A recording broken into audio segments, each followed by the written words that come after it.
nós somos muitas vezes resgatados pelo olhar do outro. Porque minha mãe acreditou em mim quando eu sempre duvidei. Então eu acho que ela emprestou uma crença na minha dúvida. Ela deu a fé que eu não tinha, para quando ela não estivesse mais aqui eu poder continuar com essa fé. E a gente tem que olhar para todas as pessoas. Você está certa quando diz que todo mundo que vem aqui tem uma linda história para contar, porque todo ser humano tem uma linda história para contar.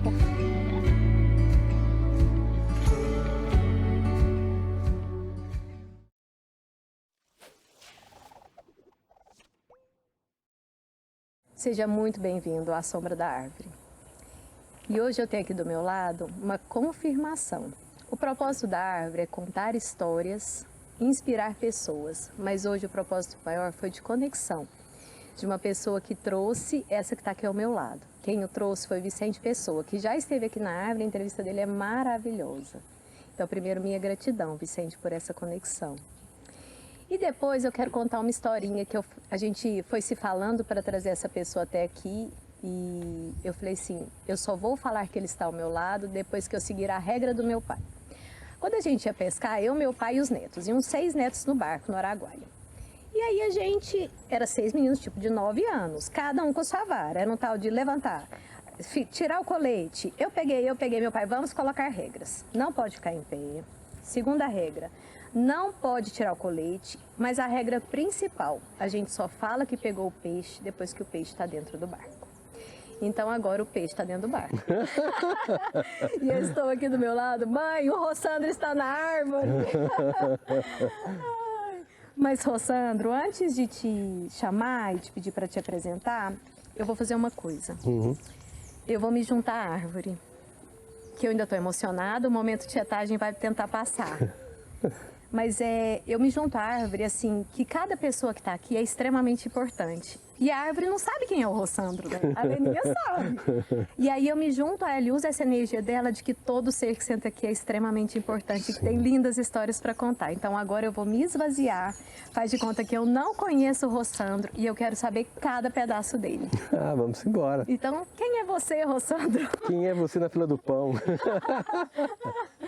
Eita, a gente está sempre numa indefinição de quem a gente é, porque a gente está sempre se metamorfoseando, a gente está sempre acontecendo. Mas tem uma coisa que eu aprendi, é que eu sou o resultado de muitos amores. E de amores imperfeitos, porque nós somos imperfeitos. E talvez por isso seja tão fantástico. Eu sou fruto de um homem e de uma mulher que resolveram fazer uma família. Eu sou fruto de avós que criaram esses pais. Eu sou fruto de professores e professoras que me educaram, de primos, irmãos, vizinhos. Eu continuo sendo fruto de pessoas que me cercam, sem as quais eu não faria o que eu faço. Então não tem nada do que eu seja que não seja uma soma de tantas pessoas que estão do meu lado, que estiveram do meu lado e que estão impregnadas em mim, mesmo os que estão já ausentes fisicamente hoje em dia. E claro, há uma leitura que eu, como ser humano, faço dessas pessoas e que há uma troca disso. Então eu acho que eu sou esse ser, soma de tantos seres, né? E por isso todos somos fortes. Porque não tem ninguém que não seja construído de muitos tijolinhos de afetos. Às vezes a gente não reconhece, às vezes a gente idealiza esses afetos, né? Que a mãe, o pai tem que ser perfeito, e aí acha que não houve amor, mas o amor ele se manifesta de tantas formas. Até quando um pai ou uma mãe faz um movimento na vida que te diz que aquele movimento não deve ser feito, porque ele pagou um preço, ou ela pagou um preço por isso, é uma forma de te amar dizendo, meu filho não vem por esse caminho porque eu caí no buraco. Então o amor tem muitas manifestações, né? E a gente é uma soma de tudo isso. Ah, muito bonito isso. Eu queria saber de onde você é e quem foi essa criança lá? Eita, essa criança. Não, nasci na Paraíba, em Campina Grande, né? Eu moro lá em São Paulo ao mesmo tempo.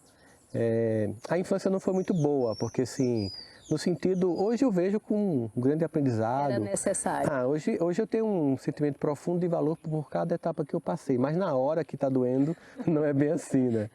Meus pais se separaram quando eu tinha 7 anos, 6 anos, aliás, né? E isso nos anos 70 era muito complicado, porque não era tão comum como hoje em dia tem divórcio. Então, as crianças não brincavam comigo, porque os pais diziam, não brinque com ele, porque ele é filho de pai separado. Então isso aí, você se sentia como se fosse uma pessoa que tem uma doença contagiosa, né? Mas a vida vai criando um monte de circunstâncias que vai fazendo com que você vá aprendendo. A minha mãe, ela se separou aos 26 anos e aí ela sai de casa, vai morar fora, eu fico com meus avós maternos, meu irmão com meus avós paternos. Meio que em poucos dias tudo se dissolve, até o cachorro vai embora e você tem que se reinventar. E é claro, tem momentos difíceis em que você está ali perguntando e com um sentimento de muita vulnerabilidade, né? De por que aquilo está acontecendo, você perde muito rapidamente as referências e você tem que construir outras referências. Então acho que uma coisa que ficou de aprendizado para mim é uma resiliência muito grande. Então assim, se eu precisar me reinventar amanhã e ir para outro canto, eu me adapto muito rápido a isso, né? E eu tenho, Você foi treinado. eu tenho um desapego saudável ao passado. Que legal. Então, por exemplo, eu nunca estou parado quando eu estou pensando no passado. O passado nunca para mim é uma coisa que eu pense com saudade, eu sempre penso como referência. Ele me forjou, ele é importante, mas eu não fico, eu estou muito presente ao futuro, né? Pode ser uma estratégia, porque Sim, o passado, de defesa. porque o passado tem, eu conto ele eu conto rindo, né? Quando eu vou contar a minha esposa, né? Ela conta uma coisa dela da infância, eu faço, quer que eu conte uma minha? Ela faz, não. Não, porque eu vou chorar. Eu já começo a rir. Não quer que eu conte a minha? Quando acontece isso, não, não conte não. Porque eu nem aguento. Quando você conta a história da sua infância, já me dá uma dor, né? Uma revolta das pessoas. E eu hoje olho, porque as pessoas elas nos dão o que elas podem dar, né? Existe uma possibilidade que cada um tem para a construção da relação que ela tem com os outros. Então, quando eu olho para esse passado, para essa criança, que teve muitas privações materiais e emocionais, eu olho como com gratidão, porque foi essa criança que me trouxe até aqui. É claro que tem aspectos dela que não podem continuar comigo. Claro, você deixa lá. Eu deixo lá, mas assim, ela me trouxe até aqui e essas faltas me dão uma coisa muito boa, que é uma maturidade para vivenciar esse momento da vida. E, inclusive, eu acho muito bacana, eu gosto muito de humor, né? Eu fui criada com histórias de humor. Tudo que eu falava, meu pai tinha uma história engraçada para me educar. Então, eram parábolas de Mário João, né? Que elas não são muito politicamente corretas, eu não posso repetir isso, mas eu aprendi, não me esqueci. Mas o humor, para mim, a piada é muito bacana, né? Hoje foi muito engraçado, que eu estava levando minha filha à escola, comecei cedo, 10 para 6 e pouco a gente estava no caminho, e os momentos de encontro que eu levo muito em consideração e do humor. A gente parou no sinaleiro, e tinha um jardim, 3 passarinhos. E um dos passarinhos, em 30 segundos, um passarinho irritou um, fez o outro sair. O segundo encontro, aí ele fez o sair, aí ele voou atrás do... Aí ele voltou, implicou o outro, fez o outro sair também. Aí eu brinquei com a minha filha, falei, Juju, aquele é o passarinho implicante, né? E aí a gente começou a rir, aí foi fazer relação com as pessoas implicantes, e eu falei assim, gente... a piada é um momento de encontro. O humor a gente se encontra e a gente está junto. Aí depois, ela foi para aula, eu saí, mas assim, esses encontros engraçados e fazer esse humor da vida. Ah, sim. É muito bacana. E você muito. tem muito essa característica de fazer a gente rir. E assim, é uma coisa espontânea. Eu lembro que uma vez eu estava fazendo uma palestra no Ministério, acho que da Justiça, e a jornalista me perguntar como é que você planeja essas piadas, em que momento elas entram? Não planejo, é porque aconteceu mesmo. E de repente, quando eu estou falando, eu acho que cabe aquilo ali, eu conto, mas não é uma coisa montadinha. Eu acho que se você for muito montadinho, é meio fake, né? Não dá certo. Acho que a vida é meio de fluir, as coisas vão acontecendo. E eu tenho assim, eu sou muito piadista.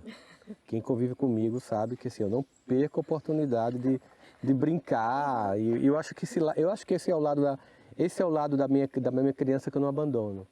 Sabe? Acho que durante os momentos de dificuldades, acho que rir do próprio momento de dificuldade, torna a coisa leve. Porque assim, o humor, lembra de O Nome da Rosa, de Humberto Eco? Eles tinham medo que o humor desconstruísse a relação com o sagrado, né? Mas eu não penso, por exemplo, em Jesus como uma pessoa chata. Eu penso ele em uma pessoa que você ficava do lado dele e ele fazia você rir, né? Claro que ele não fazia nenhuma piada dessas que a gente faz no WhatsApp, obviamente. Não, era evoluído. Era evoluído, mas assim... Crísticas. Crísticas, mas certamente era uma pessoa leve, de convívio. Porque a vida ela tem momentos de dureza que acontecem na vida de qualquer pessoa. Claro que algumas pessoas têm sofrimento maior que outras, mas o humor, ele torna aquilo palatável. Então, acho que é tão... E tem um aprendizado muito rápido, né? O humor, ele cria um gatilho de memória muito rápido. Então, tem muitas situações na minha vida assim que, caramba, eu... Quero uma, inclusive da sua mãe, né? Então, da minha mãe... Essas são as melhores. Cara, a minha mãe tem uma... Tem um pessoal ali assistindo, tá precisando escutar coisa que Ah, da minha mãe tem várias, meu Deus. A minha mãe era uma pessoa incrível, mas... Tem uma coisa incrível, assim, minha mãe era jornalista, então embora a gente tivesse uma condição financeira muito adversa mesmo, muito difícil, de almoçar tomate às vezes, sabe? E café da manhã era só biscoito com café e o jantar era biscoito com café. E o almoço era tomate e às vezes arroz. E aí quando eu queria chorar, minha mãe fazia, não chore, porque você vai contar isso para muita gente. Sério? Ela dizia, você vai contar para muita gente, as pessoas vão perceber que é possível passar por isso. E que isso não vai lhe destruir. Ela dizia, você não é menor por isso. Então, foi muito...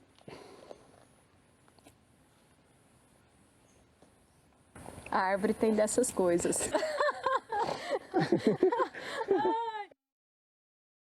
Já que a gente falou de Jesus Cristo, eu acredito que ele era leve, sim, mas nos momentos que ele precisava ser inciso, ele era. Ele era. E eu escutei uma definição que eu achei linda na evangelização. Eu sou professora de evangelização, inclusive você tem que me dar um atestado, porque hoje eu não estou lá por você. Ah, tá bom. Eu dou o atestado. E aí ela falou uma coisa assim, o que é Jesus para cada um de nós? A nossa coordenadora perguntou. E aí eu comecei a viajar. Ela falou assim, não, vai pensar, porque é sucinto. Aí uma das pessoas falou assim, para mim Jesus é a terceira saída. Você está numa encruzilhada, nem direita nem esquerda, você não sabe para onde ir, aí você pede essa inspiração e ele te dá um caminho que você nunca imaginava, que é o que ele fez com a mulher adúltera. Sim. A surpresa. E quando ele queria extremamente inciso. Mas isso é só fazer um parênteses para você voltar e contar histórias engraçadas da sua mãe. Então, né, acho que tem uma que eu já contei, mas acho que vale a pena a gente contar aqui, foi quando ela me pegou no flagra com ex-namorada. Ela saiu para trabalhar, imaginei que ela ia voltar à tarde, e ela voltou para casa e... Você estava lá? Tava lá, e aproveitei que a cama dela era maior, né, e quando ela abriu a porta... Aquela coisa. Aquela cena que você nunca quer que sua mãe veja, né? Sim. E aí ela fechou a porta... Tranquilamente. Tranquilamente. Ligou para minha namorada e disse assim, vem aqui que o seu namorado tá lhe traindo. Tipo assim... Aí eu saí, mãe, como assim você não é minha mãe? Sou sua mãe, não de um cafajeste. Então, se você é tão homem, que está se sentindo tão homem porque está com duas mulheres ao mesmo tempo, então seja digno em um homem que é capaz de consolar uma que está sendo usada e uma que está sendo enganada. Né? E são lições que vão ficando, que vão mostrando... Como ela casou muito nova, com 16 anos, então ela muitas vezes era confundida como se eu e meu irmão fosse namorado dela, né? Porque ela é muito nova. E aí a gente chegava num canto, aí a pessoa fazia senhora com um rapaz mais novo, meu filho. Eu lembro que teve um restaurante que o cara queria expulsar a gente. Ela teve que mostrar a minha identidade para mostrar que a identidade dela era o nome da mãe que estava na minha identidade, porque o cara achava que a gente estava lá namorando e tal. Não tem lógica. Não tem lógica, mas uma assim... mulher que enfrentou muitas dificuldades e julgamentos. Porque, imagina, nos anos 70 se torna jornalista, ela fazia programa de TV, programa de rádio, fazia editorial de jornal. Então, assim, tinha uma coisa de... Talvez por esse lugar que ela ocupava, ela fazia sempre assim, isso foi muito importante para mim, né? O lugar que a gente ocupa na vida nunca nos define. Não me define passar por fragilidades financeiras, nem me define ter possibilidades financeiras. Isso são coisas que a gente tem ou não tem na vida, e toda vez que você se define por isso, você se sente menor que os outros. Então, para mim foi muito importante, porque eu sempre me sentia menor que os outros, por causa, não tinha o pai, né? Passava dificuldades financeiras, morava numa casa muito simples, eu chegava a pagar, durante muito tempo eu descia tipo 2 pontos ônibus, 2 pontos antes no ônibus, com vergonha de parar na minha rua, né? Ela fazia, não tenho vergonha disso, você não tem vergonha de você, mas não é fácil quando você é adolescente, você quer chamar a atenção das pessoas, mas tem coisa que é engraçado, porque tem coisa que os pais dizem pra gente quando a gente é adolescente que menor sentido. Menor sentido. Não. Conversa de... Só lá vem moer. Careta. No Nordeste chama moer, que é repetir. Lá vem você com o seu moído, repetindo as mesmas histórias. Não aguento, lá vem ela com a saga da mãe, sofredora, tal. Aquilo só faz sentido depois. Existem coisas na vida que a gente vai conectar esses pontos no futuro. Aí a gente vai ver que cada palavra daquela, que cada conselho tem um sentido muito profundo, né? e que faz falta, e que a gente sente essa falta, a gente sente falta dessa pessoa, mas ao mesmo tempo você começa a perceber que ela ficou tão incrustada em você, que não só no seu DNA, né, mas em toda a sua história, em cada personagem, em cada coisa que se constrói, aquilo é inapagável. Essas pessoas, elas são fundamentais na nossa vida porque elas colocam isso. Mas teve uma cena muito engraçada que foi o seguinte, a gente estava em uma casa muito simples, minha mãe tinha muitas amigas ricas, que as pessoas adoravam ouvi-la e pedir conselhos a ela. Então chegavam pessoas bem ricas na casa da gente. E aí minha mãe tinha tipo era a sala, um corredor com 2 quartos e a cozinha, né? E a minha mãe, os cachorrinhos lá. É coisa da Faz árvore. parte, é coisa da árvore. Coisas da árvore. E aí a minha mãe um dia estava com essa mulher lá e a gente estava na sala querendo jantar e minha mãe não saía da sala pra gente jantar. E a gente com vergonha de jantar, que era uma janta muito simples. É. E aí meu irmão ligou pra minha mãe de um celular pro telefone da casa. Mentira. E ele não podia falar muito alto pra mulher não escutar. Não, gente. Essa cena é cômica. E aí ele fazia assim, mãe, vem aqui pra frente que a gente quer comer. Ela, o quê? Venha pra aqui pra frente que a gente quer comer. Aí ela fez, Rossandro, Valeste, tem uma mãe na frente dizendo que quer me comer. Não, a gente quer comer. A gente... Ela, tudo bem, tudo bem. Nossa Senhora. Assim, a gente ria dessa história, contando essa história. Depois. Muito, porque era cenas cômicas, né? De você querer, porque era uma coisa tão simples, aquela sopa com osso. E a gente queria comer sem a mulher ver, rapaz, Pelo amor de entendeu? Deus, Né? Ela entendeu, tá, fulana, vamos ali pra sala, sabe? Não. Então, assim, a vida tem esses tons, essas coisas que ou você fica olhando só com o pesar da dor, da tragédia, que ele vai Isso pesa muito? pesa muito, ou você vai começando a ver com a leveza. E ri disso. E aí? Faz piada. Então eu sou a cara, o que mais ri de mim sou eu. Eu sou o primeiro. E isso deixa a coisa mais leve na vida. Ô, Rossandro, a gente estava aqui conversando e a gente falou antes do circo em Goiânia, né? Uhum. E aí eu queria conversar agora com um psicólogo que ajuda mães, que eu tenho Tá. certeza que você ajuda um monte de mães. E aí eu preciso inserir isso nesse processo, que a gente vai chegar lá na psicologia. Mas me deu ansiedade e me veio um insight e eu gostaria de aproveitá-lo. Tá. Quando eu fui ao circo, o trapézio, eu fiz uma reflexão muito interessante. O trapézio é uma coisa que o trapezista tá lá em cima, né? E aí sempre tem um cara do lado que eles vão, né? Empurra, tá. E aí se a mãe estiver do lado dele, ele não vai. Porque a mãe vai olhar lá de cima e falar assim, não, deixa eu te falar, não vai não. Não vai não, é alto demais e tal. Então não pode ser a mãe lá do lado, né? Esse é o papel materno, né? Tipo, tá A tudo proteção. certo. É. Mas aí se ele tiver alguém que fala assim, você treinou, você tem talento, vai que você consegue. Uhum. Você pode cair? Pode, mas aí tem uma rede. E na rede, quando a gente cai, o artista cai, que pode acontecer dele errar, ele sobe muito mais alto. Uhum. E a plateia aplaude para ele tentar de novo. Exato. Por que a gente aplaude no circo, que a gente não conhece, que caiu? Tipo, e dentro de casa, a gente prende, a gente quer segurar esse espírito.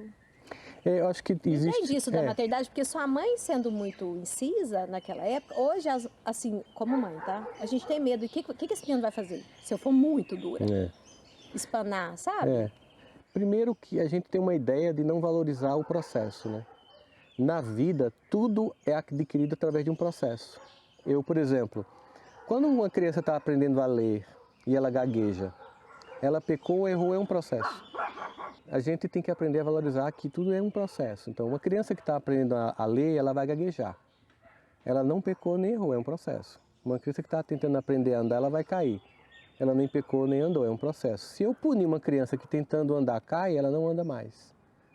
Porque ela não vai ser valorizada pelo processo. Então a gente tem que aprender a olhar que na vida é processo, mas é muito natural, ainda mais que a gente vive num país de violência urbana muito alta, que os pais, de um modo geral, e as mães sobretudo, têm um sentimento de cuidado muito. Mas esse cuidado tem que ser muito ajustado para não virar teu alimento.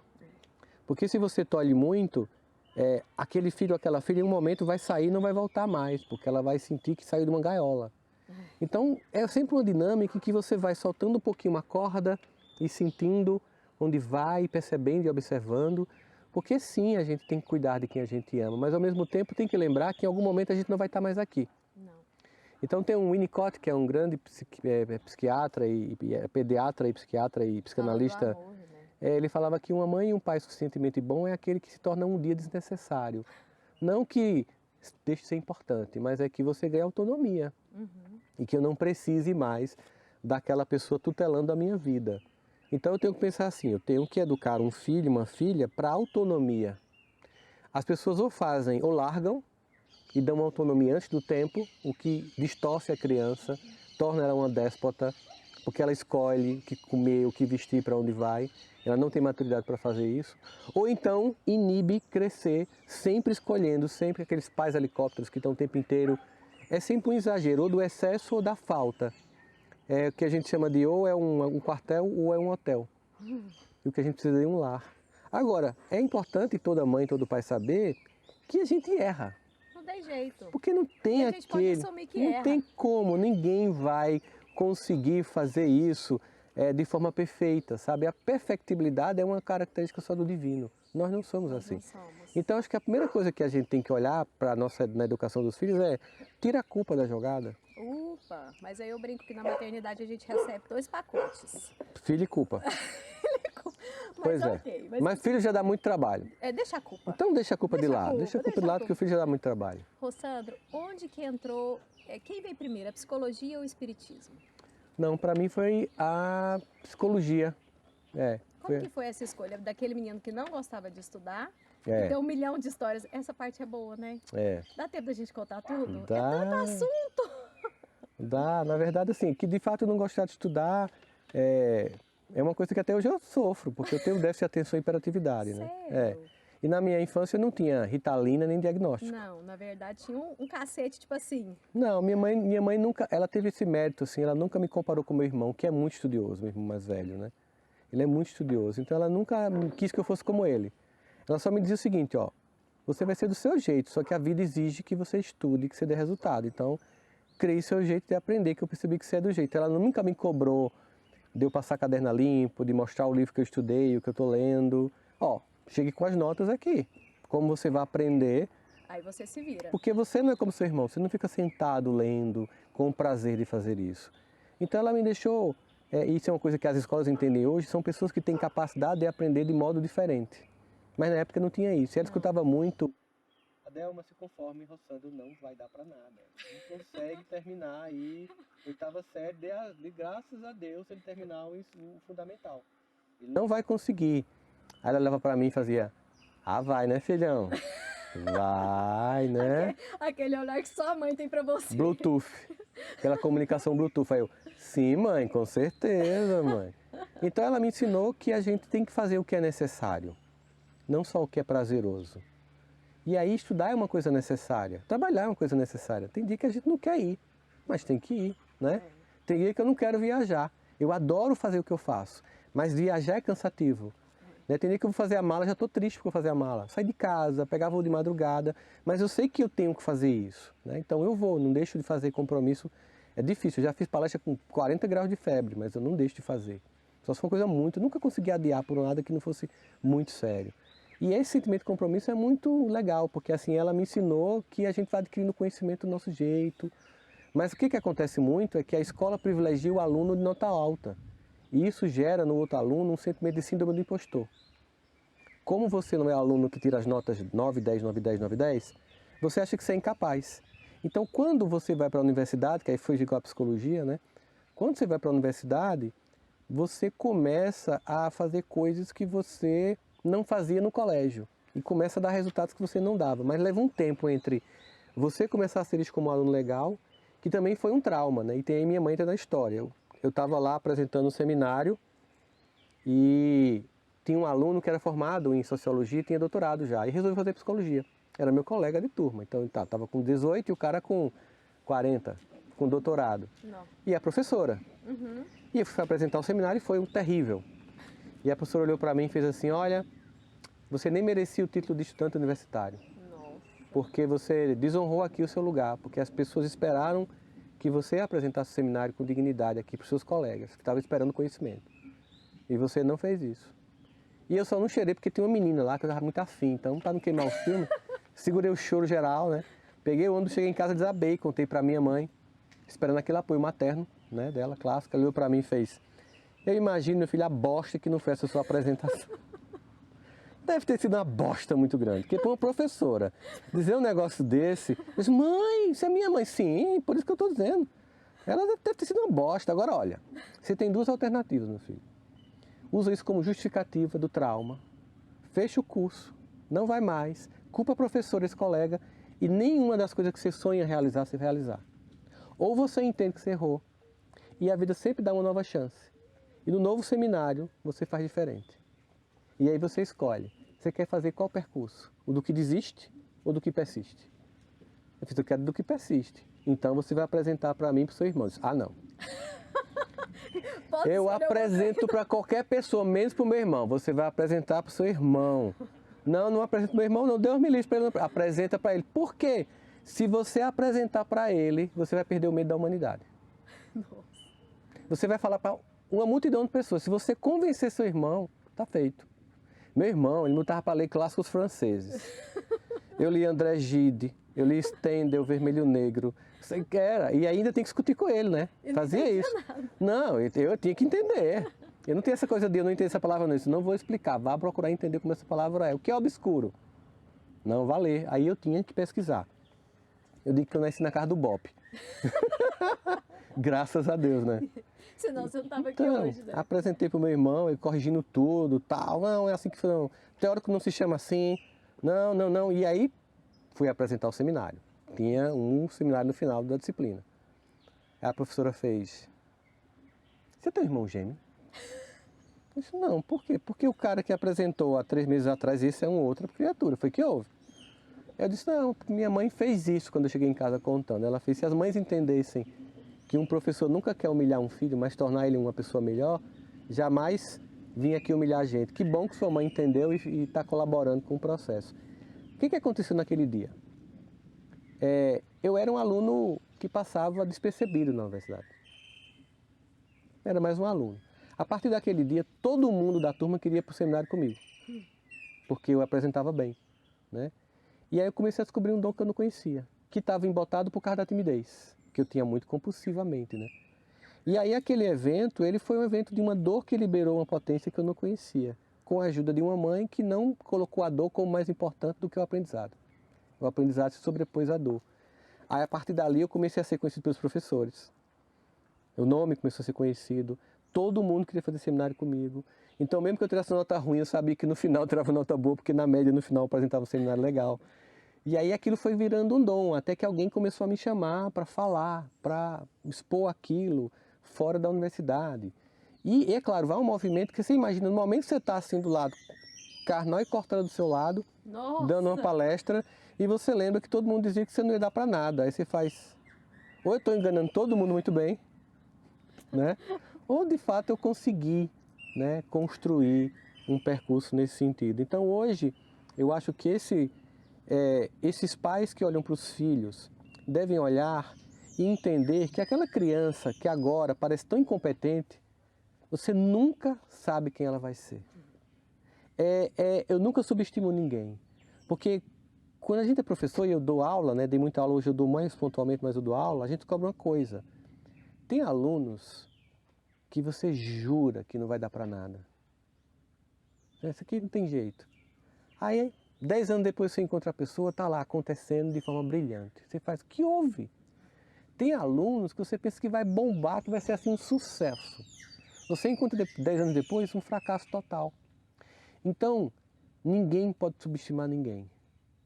Nenhuma criança, eu digo sempre um professor, uma professora, se você está educando uma criança em escola pública que mora numa região conflagrada de criminalidade, cujo pai é um traficante, e você olhar para ele como uma pessoa que é incapaz de acontecer como ser humano, desista da educação. Por favor, vá fazer outra coisa, não sabote vidas. Porque talvez ali seja o único lugar que alguém tem que olhar com credibilidade para ele. Nós somos muitas vezes resgatados pelo olhar do outro. Porque minha mãe acreditou em mim quando eu sempre duvidei. Então eu acho que ela emprestou uma crença na minha dúvida. Ela deu a fé que eu não tinha, para quando ela não estivesse mais aqui, eu poder continuar com essa fé. E a gente tem que olhar para todas as pessoas. Você está certa quando diz que todo mundo que vem aqui tem uma linda história para contar, porque todo ser humano tem uma linda história para contar. Qualquer uma das pessoas que estão aqui sentadas nos assistindo, pessoas que a gente ama, estão aqui nos assistindo, qualquer uma que sentar aqui vai fazer a gente chorar e vai fazer a gente rir, porque a vida é uma tragicomédia. Se eu recortar só os momentos bons, dá uma boa comédia. Só os momentos ruins é uma tragédia, né? E se eu fizer as duas coisas, é uma tragédia, tragicomédia humana. E assim a gente vai construindo isso. Mas o meu sonho era fazer arquitetura.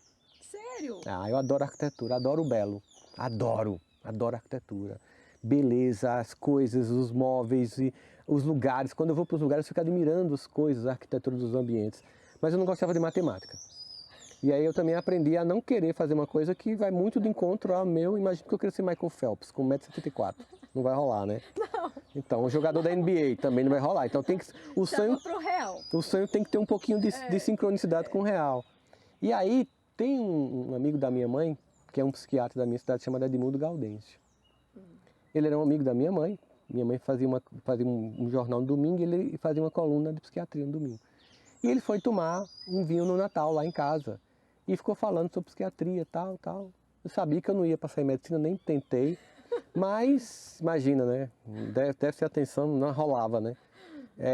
E eu coloquei sociologia e psicologia, e passei nos dois. E ele veio a ser meu professor, Edmundo Gaudêncio. Olha que legal. Foi. Não só veio a ser meu professor, mas ele é um homem que marca gerações de alunos de psicologia e de medicina, porque o que acontecia na aula dele? Ele está aqui nesse plano. Vou pesquisar. Edmundo Gaudêncio. A aula dele, ninguém piscava o olho. E não é porque ele não mandava? Ninguém saía. Ele não fazia chamada. Olha. Quando terminava era... Que pena. Que pena. E aí quando eu comecei a estudar com ele, eu disse, cara, é isso que eu acho que eu tenho que fazer na vida. Eu acho que eu tenho que encantar as pessoas e levar uma mensagem legal, né? E ele é uma pessoa encantadora. Então eu tenho dois professores, ele e uma professora também de OSPB na época, né? OSPB. Suzana, professora Suzana, ela é professora de geografia em João Pessoa hoje.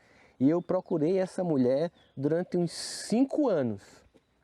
Assim, quando as coisas começaram a acontecer na minha vida, eu comecei a pensar a quem eu tenho que agradecer tudo isso, né? Legal isso, né? E eu procurei tanto essa mulher até que eu encontrei ela.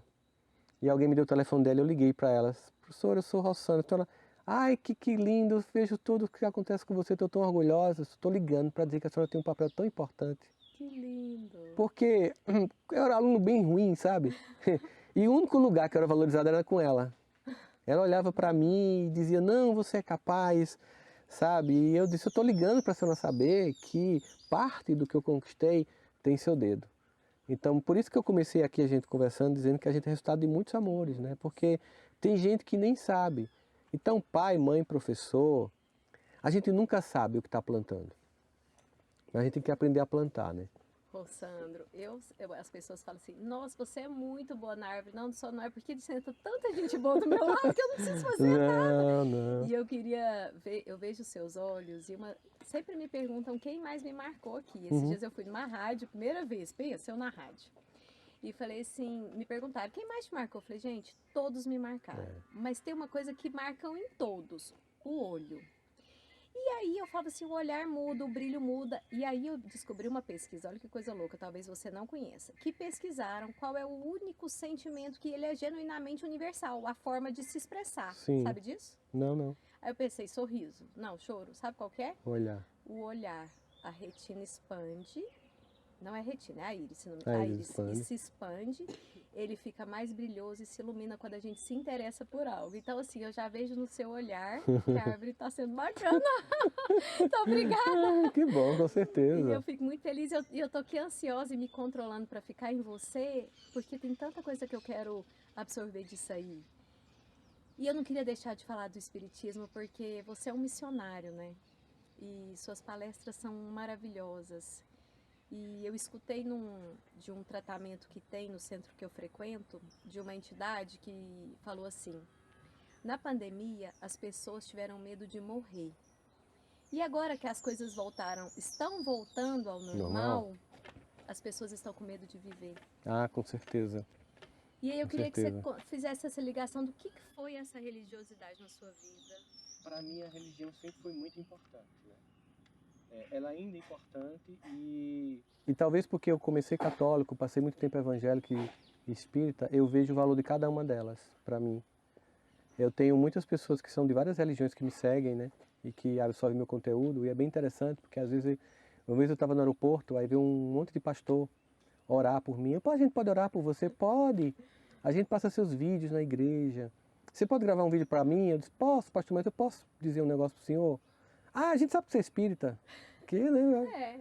Mas tem gente que acha que eu sou pastor, né? É muito comum, muitas pessoas acham que eu sou pastor. Porque eu acho que talvez seja exatamente essa dimensão de entender uma mensagem universal. De um Cristo que é patrimônio da humanidade, que ninguém patenteou Jesus para dizer que é só seu. Da maior expressão do amor de Deus na Terra. E durante a minha infância e adolescência, essa vivência espiritual foi muito importante. Quando eu era criança, eu queria ser franciscano. Eu queria ser franciscano. Inclusive, eu fiz uma palestra uma vez na Flórida e tinham várias freiras franciscanas americanas e elas vieram me dizer assim, você parece com um franciscano. Pronto. Por que você já pensou? Aí eu disse, irmã, eu era da juventude franciscana da Jufra. Eu estudei esse colégio vicentino, né, São Vicente de Paulo. Frequentava um mosteiro lá na minha cidade, que é um mosteiro franciscano. Eu disse, por que mudou? Aí eu fiquei com vergonha. Ela, pode falar. Só, irmão, é o seguinte, estava tudo certo. Tudo certo para ser franciscano, projeto pronto. Deu 14 anos, aconteceu um problema. O que foi? Eu não consegui olhar com mais nenhuma fraternidade para as meninas. A fraternidade foi-se embora. E eu percebi que não ia ser possível, né?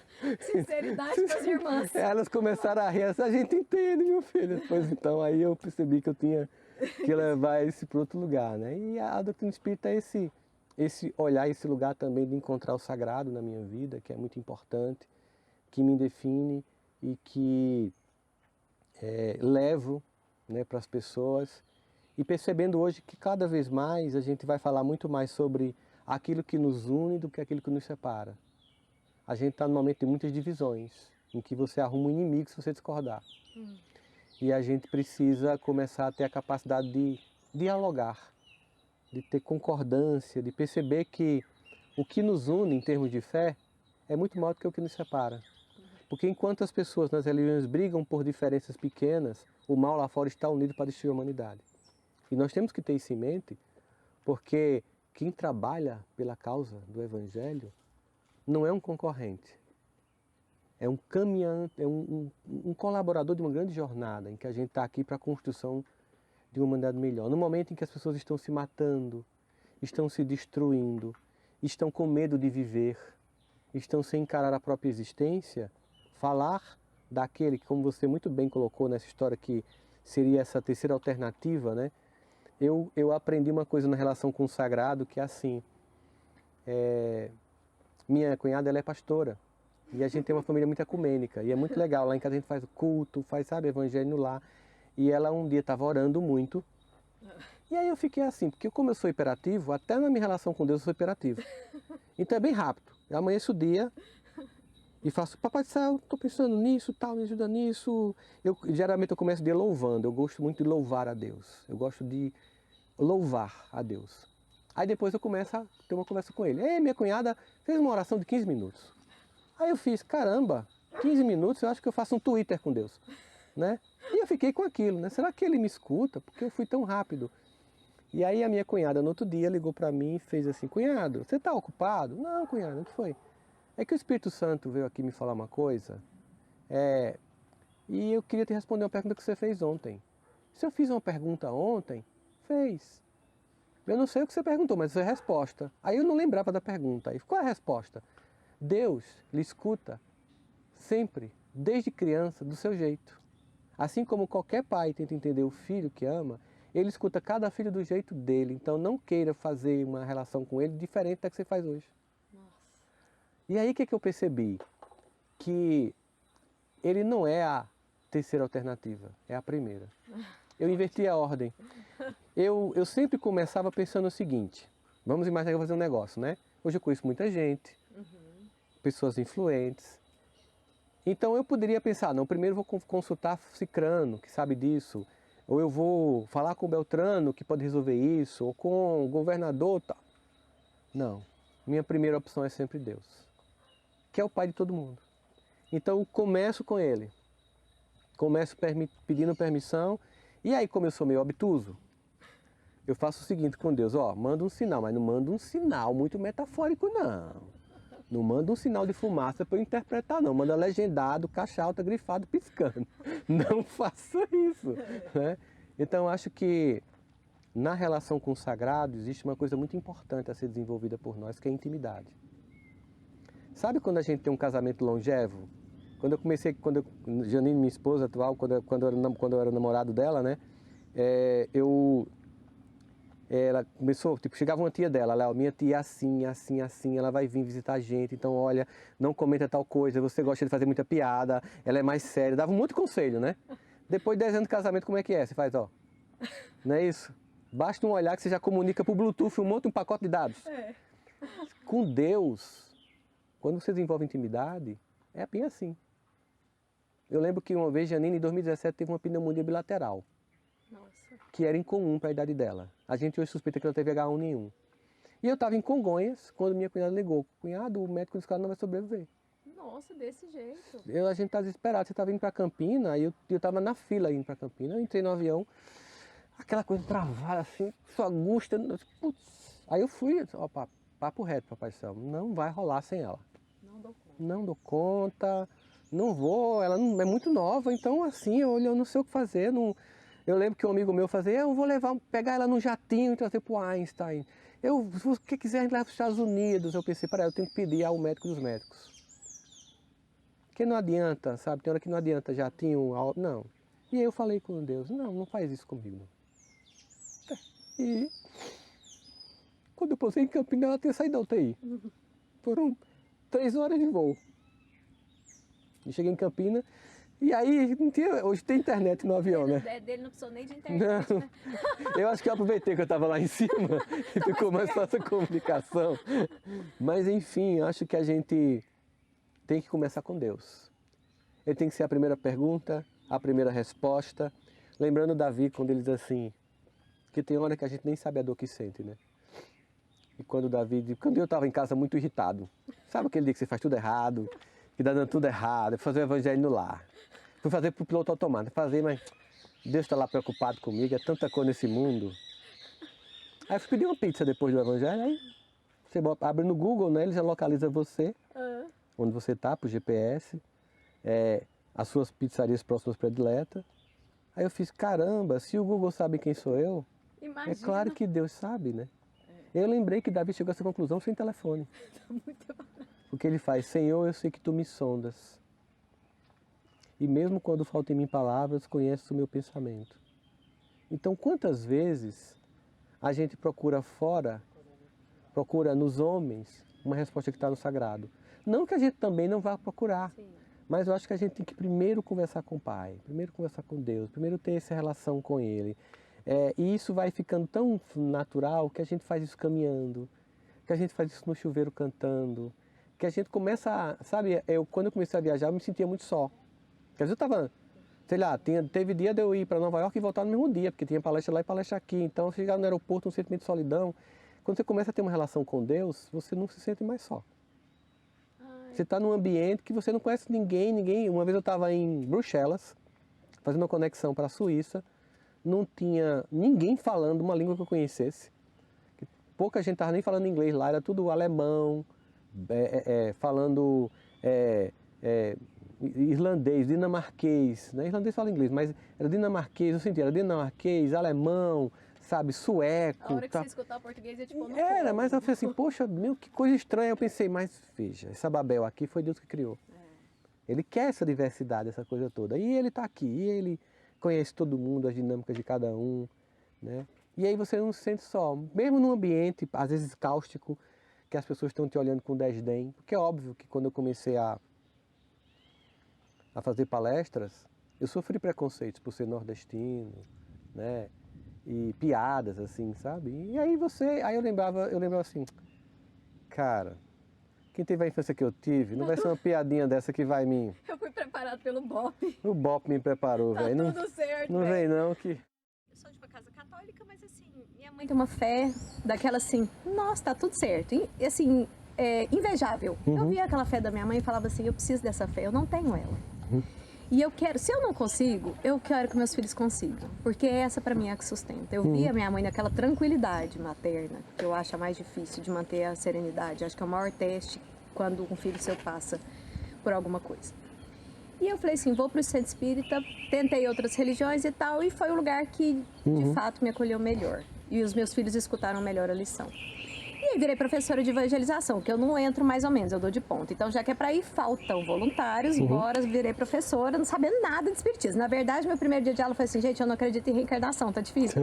Mas ok, hoje já, as coisas mudaram, já tem quase 9 anos. E percebi que a fé é um músculo. Sim, que você vai Então hoje eu fortalecendo. sinto isso assim, muito. E aí um dia, um dos meus filhos, no carro, na volta da evangelização, ele tinha umas perguntas muito interessantes, e ele falou assim, mãe, você gosta mais de mim ou de Deus? E eu, ai meu santo, que pergunta é essa? Porque se eu tô no lugar, amar a Deus sobre todas as coisas, e o próximo como a ti mesmo, como é que a primeira regra eu falo não? Mas eu não dei conta, eu falei, é você mesmo, não tem jeito. Só que isso ficou em mim. E aí? Pensei. E refleti. E fui dar uma palestra semana passada e me veio a resposta desse amor que você falou. Não dá pra gente igualar. É aquele amor do pai do filho pródigo, que a gente não consegue entender, que ele permite que vá, quebra a cara, se ferre de fato, e quando você volta, eu tô aqui de braços abertos para te receber. Esse amor divino Não tem comparação. não tem comparação. E aí eu linko com a solitude que você falou, que quando a gente começa a deixar ele crescer dentro da gente, as minhas relações têm menos algemas. Eu permito que você vá e que você volte. Sim. E quando você vier, que bom que você está aqui. Mas quando você não está, tá tudo certo, porque vai chegar uma hora que a gente não vai estar junto. Bifurca a vida das pessoas, né? Isso. Esse amor de Deus, ele imagina o seguinte, como não amar mais a Deus? Porque deu o teu filho. Que é o seu maior amor depois do próprio Deus, né? Então, quando você olha assim, a gente está aqui debaixo dessa árvore linda. Inclusive, a dona da árvore vai dar uma entrevista aqui, eu fiquei sabendo. Como Já é que é o marquei... nome da dona da árvore pra gente deixar? Pois é, me Dona diz aí. Ivana. Dona Ivana vai vir fazer uma entrevista aqui. Ela está aqui olhando pra gente e eu disse que ela só vem no dia que eu vim assistir, porque ela, Então, pronto. já que ela está aqui no ingresso na minha, eu tenho que ter o ingresso da dela. Ela vai ter que, né? Pronto, compromisso Mas você feito. imagina a gente tá aqui debaixo dessa árvore linda. E a gente está ouvindo passarinhos cantar, o som da natureza. Tudo aqui está louvando a Deus. Cada átomo do universo está louvando a Deus. Cada célula que pulsa está louvando a Deus. Cada coração que pulsa, sofrendo ou alegre, ou contente, ou às vezes sem saber, louva a Deus. Porque nós somos criados por Ele. Não há como não estar em constante sentimento de profunda adoração e gratidão. É por isso que eu amanheço o dia fazendo isso, né? Agradecendo. Às vezes eu estou no avião e vendo aquelas nuvens, aquela coisa linda assim, eu penso, que lindo que tu deu pra gente. Que Éden, né? Que a gente só não é melhor porque a gente estraga. Mas olha que lindo, né? E aí quando você tem essa sensação de que às vezes não precisa de uma coisa tão elaborada para ter contato com o sagrado, com Deus, né? Eu lembro muito de Gilberto Gil. Se eu quiser falar com Deus, eu tenho que desatar os nós dos gravatas, dos sapatos, ou seja, essa criatura formalzinha, fake, com filtro do Instagram que eu vendo pro mundo, com Deus não vai rolar. É papo reto com o papai, né? E esse papai que ama a gente incondicionalmente e cuja estrada vai levar em nada do que a gente esperava encontrar, porque os sonhos de Deus são bem maiores que os nossos. Se os sonhos da minha mãe, para mim, era maior do que os meus, imagina os de Deus. Só que às vezes, a falta desse músculo da fé faz com que a gente não permita que todo esse projeto divino na nossa vida aconteça. Porque nós sabotamos esse amor, esse investimento, sabe? Que está disponível para todos nós, mas que muitas pessoas não conseguem acessar porque não acreditam em si. Então, às vezes, essa primeira fé em si, que é robustecida e dimensionada gigantemente na fé do sagrado. E em que momento essa equação divina ela é mais fantástica? É quando você percebe que no mundo em que todo mundo está julgando as pessoas como maiores e menores, e você às vezes também se julga nesse processo, fazendo padrõezinhos, Deus olha para você e te ama. Sabe? Parece aquela música, você não vale nada, mas eu gosto de você. É como se o mundo dissesse, você não vale nada, eu digo, mas eu gosto de você. Eu gosto de você, gosto de você desse jeito. Ele, claro, faz um convite para que você se reforme como pessoa. Mas é uma reforma, não é uma demolição. É uma reforma. Ou seja, tem coisa funcionando e tem coisa que tem que ser aprimorada. E que às vezes a gente vai pagar a prestação, né? A gente não vai conseguir nesse, vai conseguir Então a gente outras. tem uma Isso dimensão desse amor. Isso dá um calento, assim. Não dá essa prestação assim? É a misericórdia de Deus, né? Para os nossos erros no atacado, o varejo da misericórdia do sagrado. Ô Sandra, agora a gente está vivendo num mundo que tem muito assim, vai lá, você pode, levanta, e acorda cedo, e você consegue. E funciona a disciplina, acho ela, como diria Fantástica. Emmanuel Prachico, disciplina, disciplina, disciplina. Não tem conversa. E funciona, e a gente precisa. Mas quando a pessoa, eu queria que você falasse para essas pessoas agora, que eu não tenho dúvida que você já fala e que elas vão escutar. Eu escutei uma pessoa falando que quando a pessoa está no processo depressivo, de fato, vamos lá, que você pode, não dá para enxergar, porque tem um nublado. Irrita eu não até. enxergo. Isso. Irrita. Então, qual que é a palavra para tanta gente que tá... Eu sei que não existe uma... Mas assim, uma luz. De bolo. Não existe. Mas assim, o que de fato animaria uma pessoa dessa, assim, abre a luz para um novo caminho? Primeiro, eu estou aqui à disposição para você. Não vou te colocar uma regra, não vou dizer que você tem que abrir a janela da casa, tirar o mofo da cama e caminhar e achar que tudo vai ficar bom. Não. Não, tem hora que a gente está com tanta dor que não tem como ver o sol. O sol está lá brilhando, mas você não consegue ver. E quem já não passou por isso? Quem já não passou por esses dias? E você acha que num dia desse, uma palavrinha motivacional, uma frasinha de efeito, a vida não se resolve com um para-choque de caminhão. Sabe aquela frase bem bonita assim? Não, a vida não é receitinha de bolo, mas assim, ó, já passei por isso, dói pra caramba. No dia que você quiser, eu tô aqui disponível, né? Porque você sabe que em algum momento você vai ter que decidir e levantar. Vai. Então, mas vai ser no teu tempo, tá? E às vezes, você não quer que eu te ajude, porque você tá tão mal que eu acho que a gente precisa levar você para um médico, você precisa tomar um remédio. Então, não se sente menor. A gente não pode se sentir menor porque precisa de ajuda. Porque, para que a gente possa se erguer nos momentos difíceis, a humildade é essencial. Porque implica dizer que eu não estou conseguindo só, né? E eu conheço pessoas, inclusive pessoas que têm uma fé profunda, que já passaram por depressão. É claro. A depressão não é uma desqualificação do indivíduo, né? Quando saiu aquelas cartas de Madre Teresa de Calcutá, em que ela estava ali muitas vezes questionando, né, a própria fé dela, e muita gente ficou meio decepcionada, eu fiquei ainda mais encantado. Porque se mesmo questionando a própria fé, ela fez o que fez. Imagina. Né? Então assim, é natural, sabe? Entendi que a gente não tá com raiva do pai e da mãe da gente. Sim, isso. Mas aquilo não me define. Eu não me defino na relação com o outro por um dia que eu digo eu te odeio. Eu me defino por todos os dias. Sobretudo os muitos dias que eu digo eu te amo e não posso ver sem você. Então a relação com o sagrado, para que a gente possa se robustecer, ela é importante, mas a gente tem que esperar o tempo de cada um despertar e acordar. Só que a gente tem que ter dois movimentos, eu vejo. É um movimento da pessoa que eu tenho que resgatar, que está do meu lado, porque tem gente que está do nosso lado sorrindo, que está muito mal, a gente nem sabe. Mas eu também tenho que ter uma responsabilidade sobre uma sociedade que está doente e que está adoecendo. Porque o mundo está muito doente. Sim. Então, no mundo muito doente, a gente tem que, a palavra acudir, né? Acudir a muita gente. E às vezes você começa a ficar exausto Porque você doa muito. de acudir pessoas. Então a gente também tem que cuidar de quem está cuidando. Isso aí. Em todos os lugares. A gente sempre tem aquele parente que resolve para todo mundo. E ninguém liga para saber como você está. Sabe? Aquele profissional que está para todo mundo, mas nunca está para ele. Esse equilíbrio de alguém que também... A humildade de quem doa. Porque às vezes quem doa acha que está pronto, que está abastecido. E nós somos todos necessitados. E Deus ajuda os homens através dos homens. Então esse compartilhamento de afetos... É uma retroalimentação. Retroalimentação. Um dia sou eu que estou precisando. Acho que qualquer um de nós precisa ter uma rede de apoio. Isso. E não de espinhos. E não de espinhos. Eu tenho uma rede de apoio. Chega lá e, hoje eu estou precisando de você. E é uma troca tão agradável, tão legal, tão rica. Um dia você está lá rindo, fazendo piada. No outro dia você está lá chorando. Sabe? Tipo aquele filme 4 Casamentos e um Funeral. A vida é assim, então tem todos os momentos. O momento que a gente está bem e o momento que a gente está triste. Ela sempre gosta de aparecer. Mas é porque eu sou linda, não tem como eu não aparecer.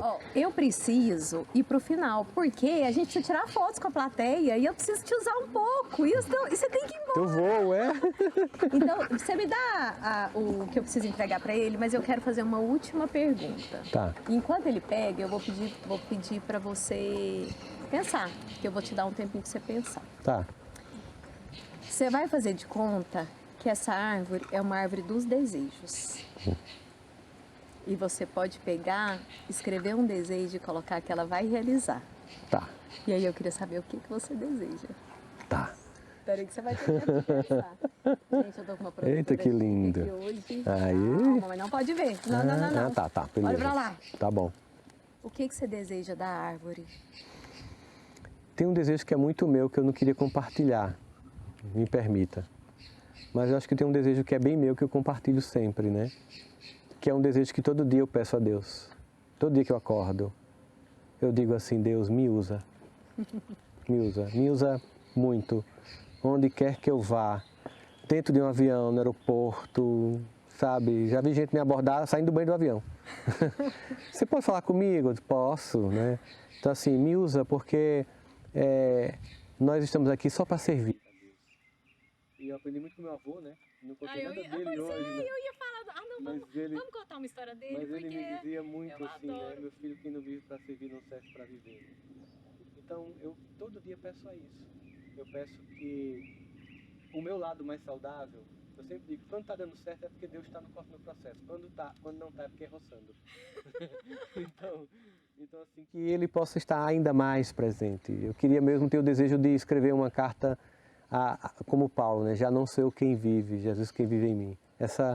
Essa dissolução negociada de um ego humano para um self divino, de uma construção e uma conexão com o sagrado, a ponto de estar o tempo inteiro refletindo, apesar de minha pouquíssima, né, grandeza espiritual, refletindo quem de fato é grande, né? Porque de fato, quando as pessoas me aplaudem, eu lembro de todo mundo que está por trás de mim e sobretudo de Deus, que é de fato o que merece todo esse louvor que a gente faz e culto que a gente presta às pessoas, mas que no fundo remetem a Ele, que é quem nos deu a inteligência, a arte, a capacidade de cantar, de falar, de tudo, de pintar. Tudo é esse dom que vem primeiramente dessa fonte única, né, do amor. E é isso que eu peço muito para que eu seja instrumento dele o tempo todo. Você acaba comigo. Eu quero muito te agradecer, quero que você leve para a árvore a energia da árvore. Ah, que maravilha, já tem a foto da gente! Isso aí! Legal, gente! Tem uma notícia péssima para te dar, sentou aqui, virar amigo da Leninha, não tem jeito. Não tem jeito, é verdade, tá feito. Eu abraço.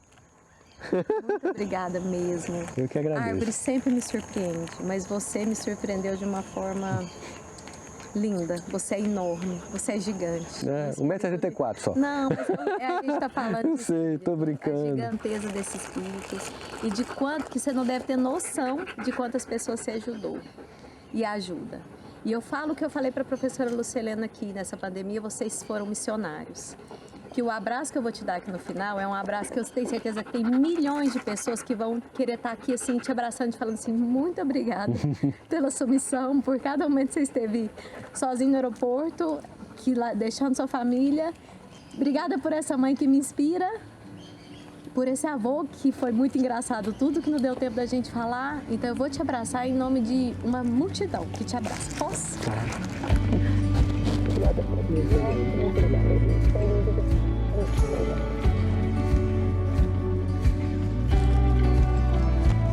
É isso.